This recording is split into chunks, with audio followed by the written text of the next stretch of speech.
Bonjour et bienvenue à notre méditation. Aujourd'hui, c'est le 29 août. Ceci est une méditation de dimanche, mais nous allons continuer à méditer sur Proverbes 15 et 14. La semaine dernière, nous avons donc commencé notre méditation dans ce chapitre 15, verset 14.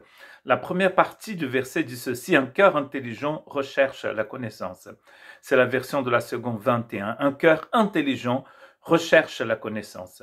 Nous sommes en train de parler justement dans ces méditations qui sont sur la grâce, sur la sagesse et les paroles, de comment le Saint-Esprit nous touche à notre cœur pour que nous puissions avoir un cœur complètement purifié, complètement transformé, et nous puissions marcher, parler, vivre comme le Seigneur le vit. Et cela, c'est une façon d'expliquer ce que c'est que la sagesse de Dieu dans la Bible. Bien sûr, nos paroles seront touchées, parce que quand Dieu touche notre cœur, il touche aussi nos lèvres par la suite. Et ici, la personne intelligente, c'est la personne qui recherche justement la connaissance de Dieu. Cette personne intelligente, elle a été touchée par la grâce de Dieu, elle a reçu donc l'intelligence divine, et donc elle va donc avoir ce désir de connaître Dieu davantage. Dans 1 Jean 5, 20, c'est écrit « Mais nous savons aussi que le Fils de Dieu est venu et nous a donné l'intelligence pour connaître le vrai Dieu. » Jésus nous donne l'intelligence pour que nous puissions connaître le vrai Dieu. Si Jean ici parle d'un vrai Dieu, c'est parce qu'il y en a des faux.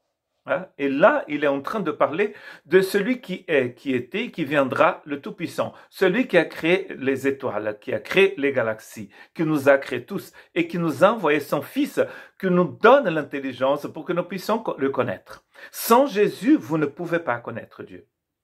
Nous disons souvent que Jésus est comme un pont qui nous relie à Dieu. Et nous sommes unis au vrai Dieu si nous sommes unis à son Fils Jésus-Christ. Voilà, Jésus-Christ nous unit au Père. Nous sommes en communion avec le Père parce que nous sommes en communion avec le Fils de Dieu. C'est lui, le Fils de Dieu, qui est le vrai Dieu et la vie éternelle. Un texte sublime de 1 Jean 5, 20. Il est le vrai Dieu et il est la vie éternelle.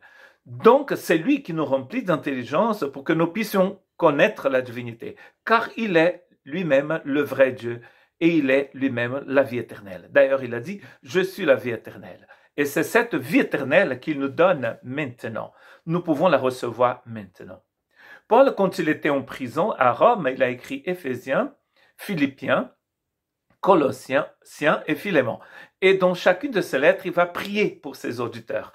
Et la prière de Philippiens 1, 9, 10 dit ceci: « Et voici ce que je demande dans mes prières. C'est que votre amour augmente de plus en plus en connaissance et en pleine intelligence.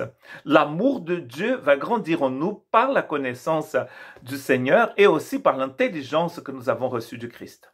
Pour que vous puissiez discerner ce qui est essentiel. Ainsi, vous serez plus purs et irréprochables pour le jour de Jésus-Christ.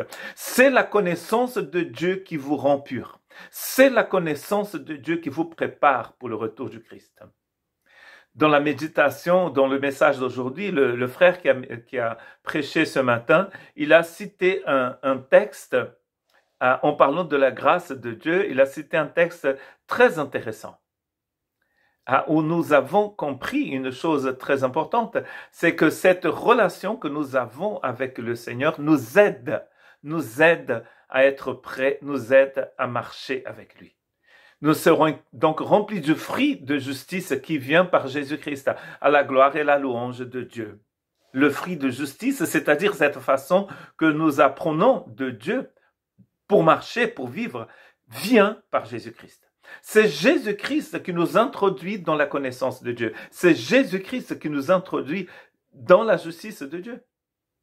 Et nous allons donc devenir purs et irréprochables pour le jour de Jésus-Christ. Mon dernier texte se trouve dans Galates 6, verset 14. « En ce qui me concerne, jamais je ne tirerai fierté d'autre chose que de la croix de notre Seigneur Jésus-Christ. Pour elle, le monde est crucifié pour moi, mais comme moi, je le suis pour le monde. » Là, c'est le chemin. Nous basons toute notre spiritualité sur la mort et la résurrection de Jésus. Par sa mort, Jésus écrase la tête du serpent. Il détruit le pouvoir de la mort et celui du péché. Car le salaire du péché, c'est la mort. Et du coup, il nous offre une autre réalité, l'accès à une autre dimension par la connaissance de Dieu. Donc un cœur intelligent recherche la connaissance de Dieu. Que Dieu vous bénisse.